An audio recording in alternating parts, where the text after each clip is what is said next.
Christy Lee, we're here to talk about constipation. Hello, my All right. favorite topic.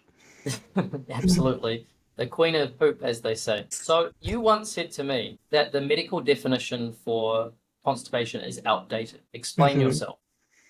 Yeah, so I mean, it is, I don't know exactly the number, but it's something like you're constipated if you do not have a bowel movement for, I think it's 3 days. And I don't know about you, but for anyone who's been constipated, they will know that when you get to the 3 day mark or longer, you've got a bit of a serious situation and it's not a fun time.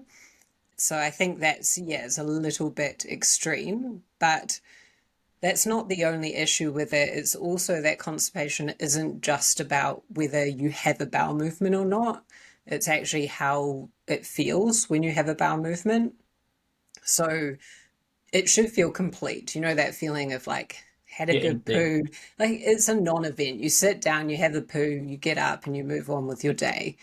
But constipation can look like sitting down for a long time and, really having to push. It could be that you get like little bits out. So you just have kind of like half a bowel movement, but you feel like there's still stuff in there. You didn't get it all out. So it's not Um, necessarily about whether you're able to go poo. yeah, It's actually about how much of it you're getting out. exactly. Yeah. So it was always described as frequency. That was like kind of the only thing we looked at is how frequent it was, but it's actually there's a huge number of factors that play into it, and um, you could go 6 times a day and still be constipated, and every Mm, time you go, you're just having like these little rabbit poos, mm. So yeah, there's a lot more nuance. It's not just like whether or not you had a poo, and that's really important for people to recognize because a lot of people will be in that position where they're not extremely constipated, but they're not having proper bowel movements, and that can affect your body and how you feel. And they might not tie those two together. Yeah, yeah, Mm. absolutely. So then, in your experience with all the people that you've worked with that have come to you for gut issues and whatnot, that maybe they wouldn't deem themselves as constipated. Do you kind of have a rough idea of how many actually were without knowing it? Yeah, I mean, it's actually quite a lot. I wouldn't say, majority, but it is surprising. A lot of people come to me and they're bloated. That's, probably the most common thing is I'm bloated. And then we look at their bowel movements, not actually look at them, by the way. I don't get people to send me photos of their poo, but I get them to describe them. And that involves asking questions like, what does it look like? So the Bristol stool chart, which for anyone who doesn't know is just like a chart with different numbers for each poo. And constipation can be the little rabbit poos, or it might be a bit dehydrated, or it can even be looser and kind of mushy. So we look at that and then asking questions like, does it feel complete? Do Mm. you have to strain? So that stuff is really, really important. And a lot of the time it's like, well, actually, you're probably a little bit constipated, and that could be driving your bloating or other problems. So, as well as bloating, which you said is like the most common kind of symptom, hmm what other kind of surface level symptoms do we see? You know, the things that we can feel, we can Yeah. detect, those kinds of things. What shows up? Yeah. So definitely fatigue.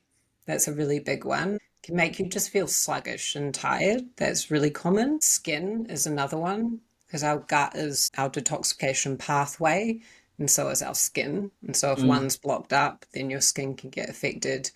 And there's also a lot of more complex links related with the microbiome and whatnot, but it can definitely come up in skin.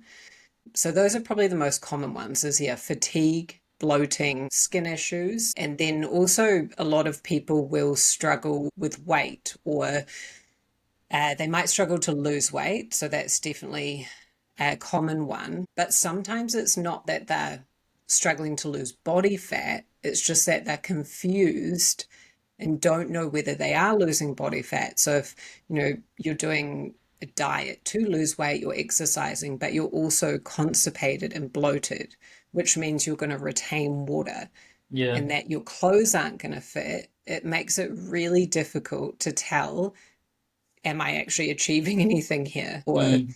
am I bloated? So yeah, that's a big one for sure. Okay, so with these surface level symptoms that we see, like bloating, it's very obvious because you can see it, like especially in the face or around the wrists and things. Skin, very, very obvious because it's what we can see on the outside. I've Hmm. always kind of said it's a reflection of what's happening internally, right? Because if that is showing on the skin as a detoxification pathway, then there's got to be things happening on the inside that we can't see that Mhm. maybe we can feel in our energy, in our brain fog we get, things like that. When we are constipated, whether we know it or not, can you very, very briefly, because I realize this is, outside of the scope of the topic here, but without going into too much detail, what kinds of things are happening on the inside in terms of the body's functioning, like the Mhm. metabolism when we're constipated? Yeah. So constipation can slow down your metabolism, so it does affect your metabolism directly. It can affect nutrient absorption, which in turn can affect your skin health, metabolism, energy, and so on. Also, there's a big link between constipation and methane gas production. And so this is kind of like going into a topic of SIBO, but just to touch on it briefly, we make gases in our gut, and methane isn't the most common one, but a lot of people make it normally, or our bacteria make it, sorry, not us. And methane gas, when we make a lot of it, it can slow down our bowels, so slow down the movement, so it can cause constipation. But if you're constipated, then that can cause more methane gas. So it's kind of like a loop, right? Like a positive feedback cycle. Exactly. Like one Yeah. causes the other, and you just get stuck in the cycle. And can actually increase the amount of calories that you get from food. So you're going to actually absorb more of those calories. So your calorie intake can become higher because of that. And So, so but that can affect your weight. yeah, so this Yeah. is one of the reasons why it can have such a profound effect on the lack of weight loss if that's something someone's going after, not just because of the bloating. It actually does affect or limits how much body fat we can lose or inhibits our ability to, go on that weight loss journey if that's something we want to do. Yeah, and then also through the microbiome, because if you're chronically constipated, that can lead to dysbiosis or imbalance of the microbiome, which in turn can then affect, your metabolic health and weight. Mm. So that's another kind of pathway. And then also hormones.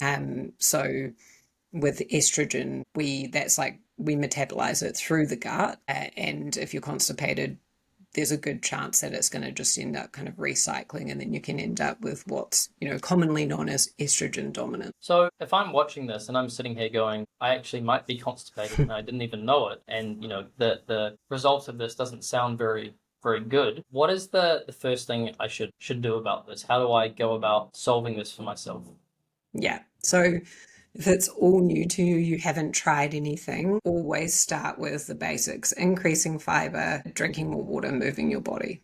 So those are the foundations that we all need to poop regularly, right?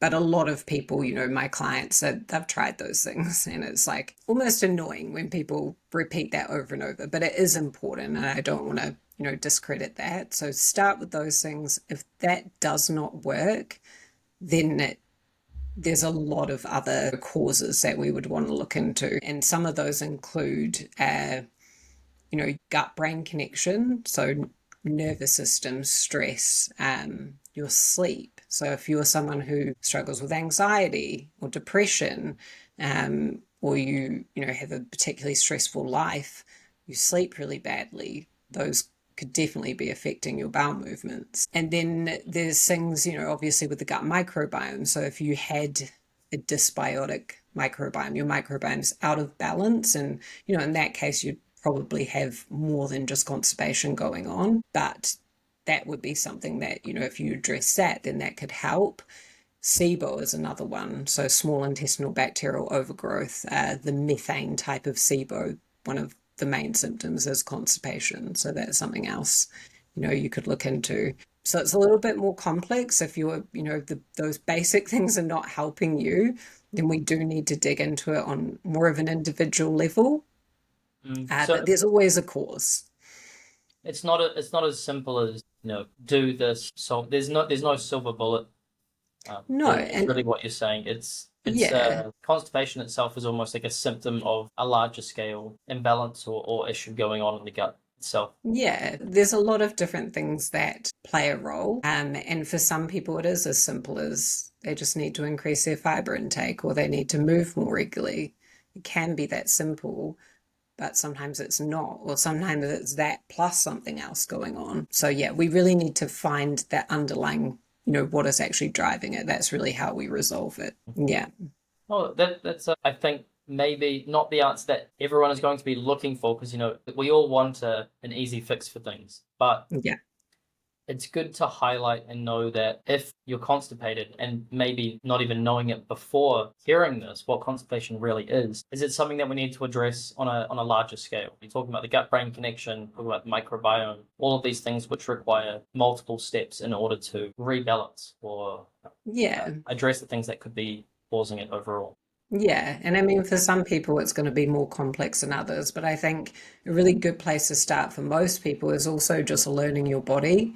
And if you listen to this, you didn't know you're constipated, now you know that's step one. But then also just journaling can be really, really beneficial because you can look at, record your bowel movements every day, record what you eat, record your sleep. Was it good, bad, disrupted, etc.? Your stress levels, your menstrual cycle can play a role. And once you do that, over a month or so, you may be able to start spotting patterns and working out like when it was worse or when it was better. And Mhm. that can provide really, really valuable information on an individual level. And that's a process I take my clients through, and they learn a lot from that. All right, Mm. awesome. Well, Christy, thank you. And for anyone that is wanting to look deeper into this, like Christy said, the best place to start is just self-journaling. Track your sleep, track your menstrual cycles. You could even go a step further and do food journaling to find out, are there particular foods that on those days cause more symptoms of constipation? It really starts with a bit of a self-detective work. Yeah, and you can also download, we have a troubleshooting constipation guide as well, which, yeah, kind of summarizes what we've spoken about today. And then it does also give a little secret that I, you know, tell my clients to do when they're constipated that can help a lot in the short term. So you'll be able to download a copy of that. We'll add a link down below this video. Christy, thank you. Happy pooping.